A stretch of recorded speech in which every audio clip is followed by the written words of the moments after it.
Hai guys, selamat malam. Selamat mendengarkan kembali podcast gue.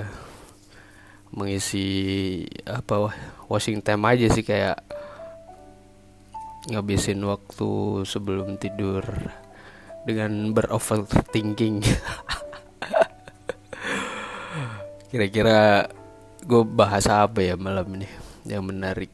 Oh ya, gue kepikiran tadi gue gabung di space tentang orang-orang ngomongin hal-hal yang berkaitan dengan baper gitu ya kan. Gue jadi kepikiran buat nge-share sebenarnya, karena sering banget gue ditanyain, lo mental kuat banget atau lo apa sih sebenarnya yang terjadi gitu, kayak dibully berasa nggak ada harga diri gitu kan. Gue kepikiran gini sih sebenarnya,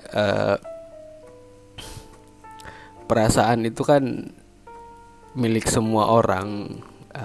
Kayak baper atau kebawa perasaan itu ya pasti setiap orang manusia normal itu menurut gue pasti kebawa emosi ya, kebawa perasaan jika memang sesuatu yang dia terima itu tidak sesuai dengan ekspektasinya. Bisa jadi itu berlebihan atau itu kekurang-kurangan lah.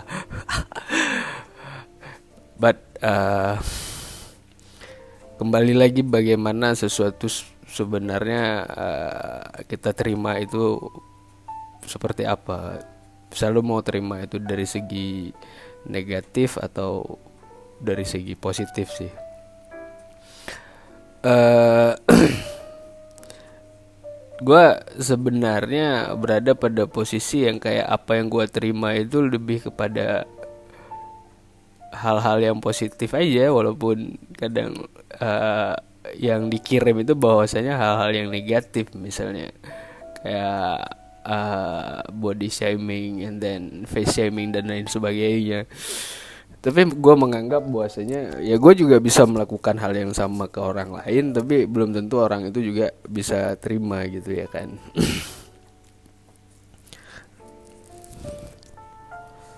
Nah, gue ada ini sih sebenarnya, dibilang tips juga bukan tips sih, tapi lebih kepada bagaimana gue lebih mengontrol diri ya. Kayak umur-umur sekarang itu juga kayak gue merasa sakit hati itu bukan bagian yang harus dirasakan lagi.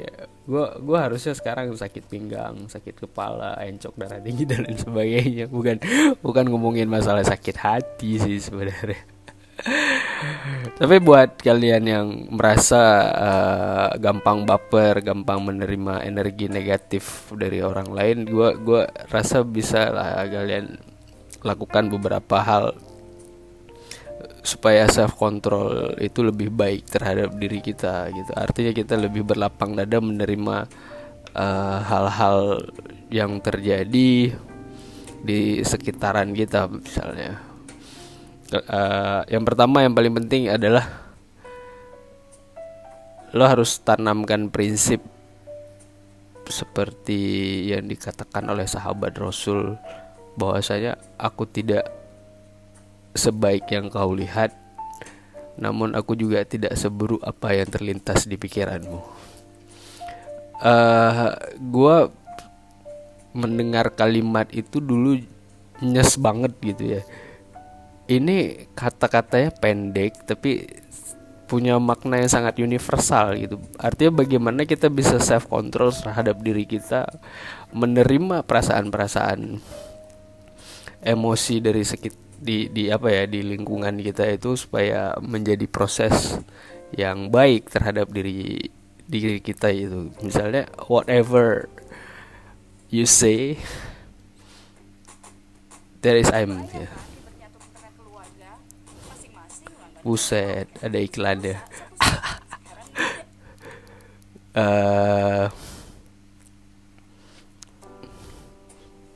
Kan konsentrasi gue gagal ya.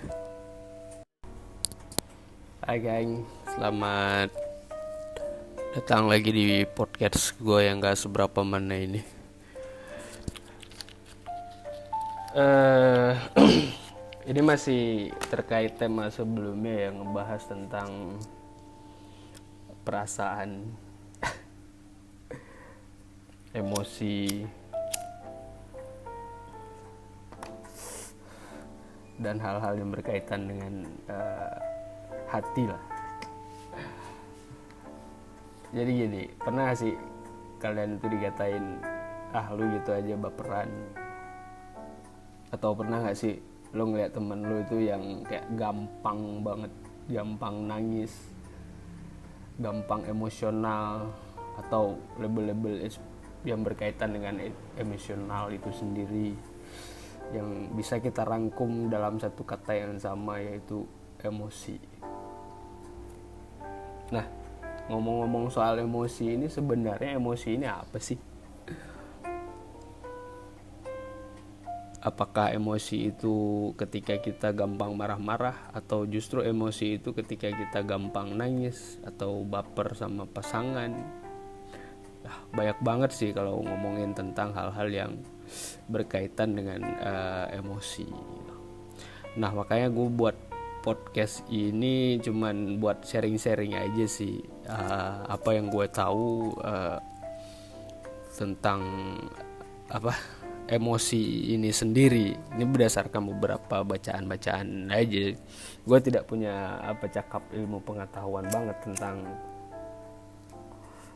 psikologi kejiwaan, tapi gue pernah baca-baca, kemudian gue juga pernah ngobrol-ngobrol sama ahli, nggak dibilang ahli sih, sama teman gue yang memang anak psikologi gitu.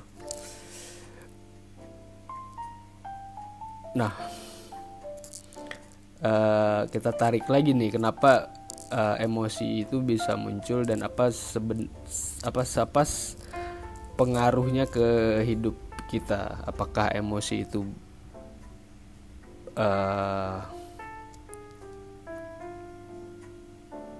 berasal dari bahasa Latin, atau emosi itu berasal dari Hai geng, assalamualaikum. Kembali lagi ke podcast gue yang selo-selo aja. Ini Washington aja sih, tapi gue bakal ngebahas sesuatu yang masih ada kaitannya dengan tema sebelumnya, yaitu emosi dan perasaan.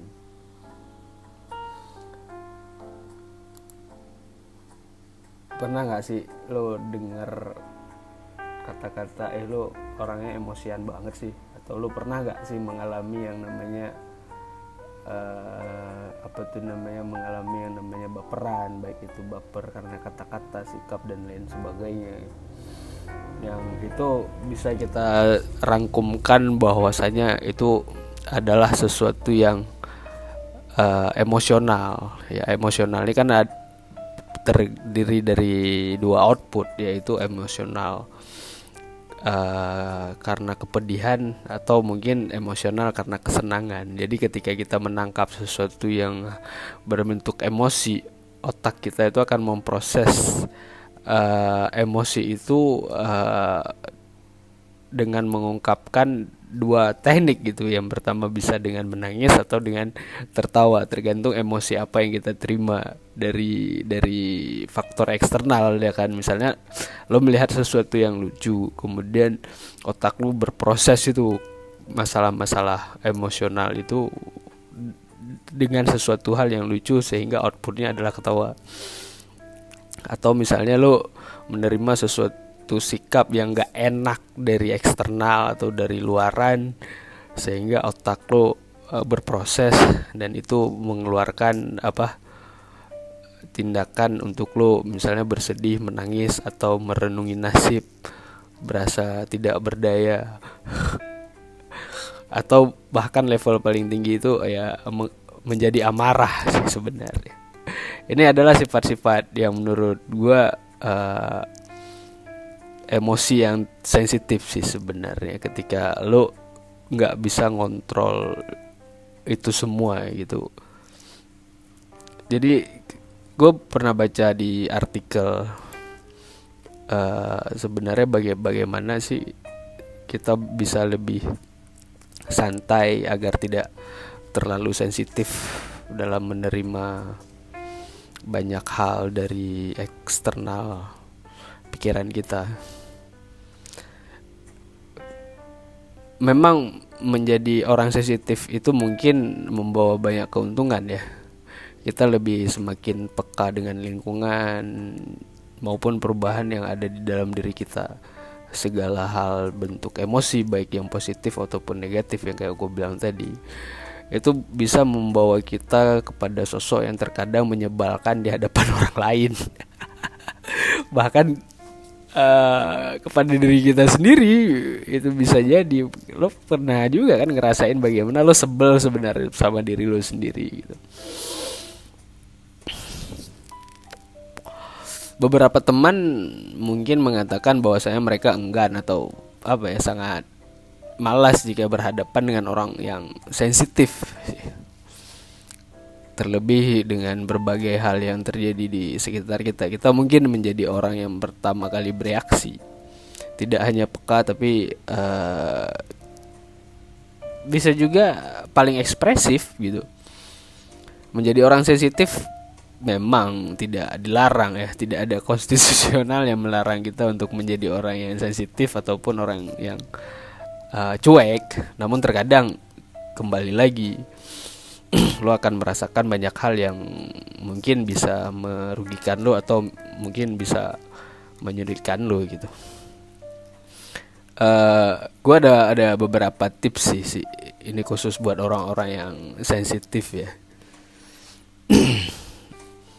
Ya, yang pertama, lo harus ubah cara pikir lo itu menjadi lebih positif.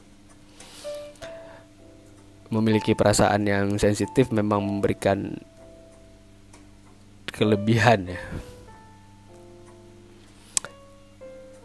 Namun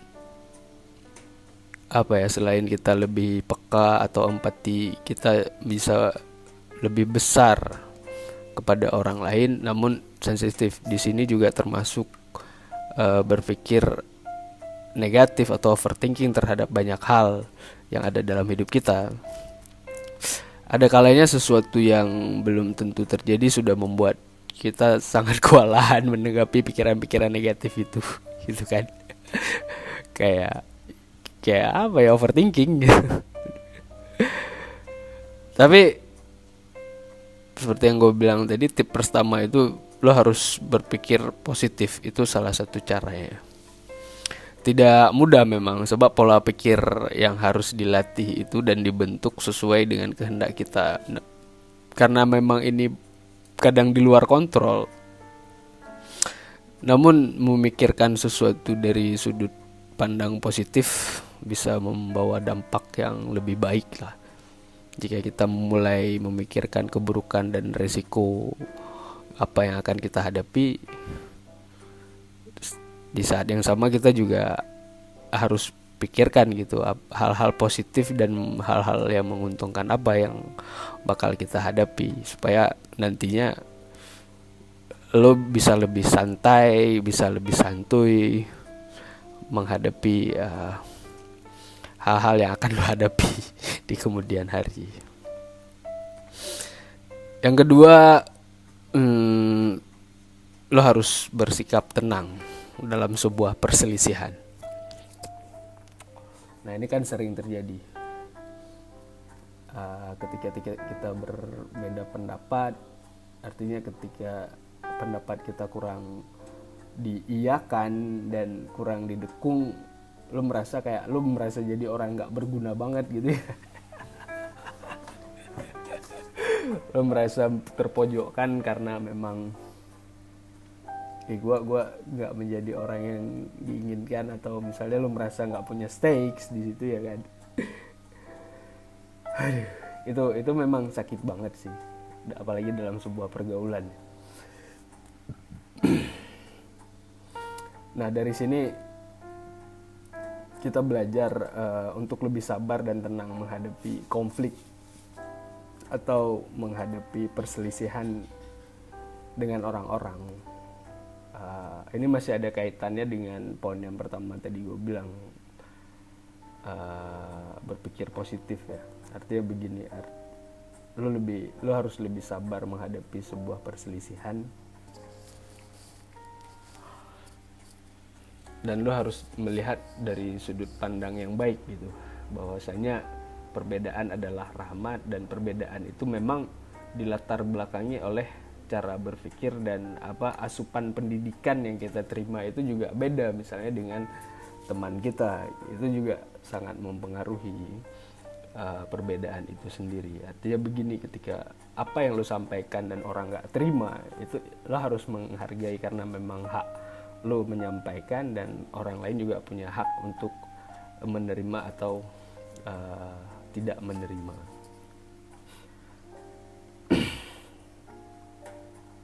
Itu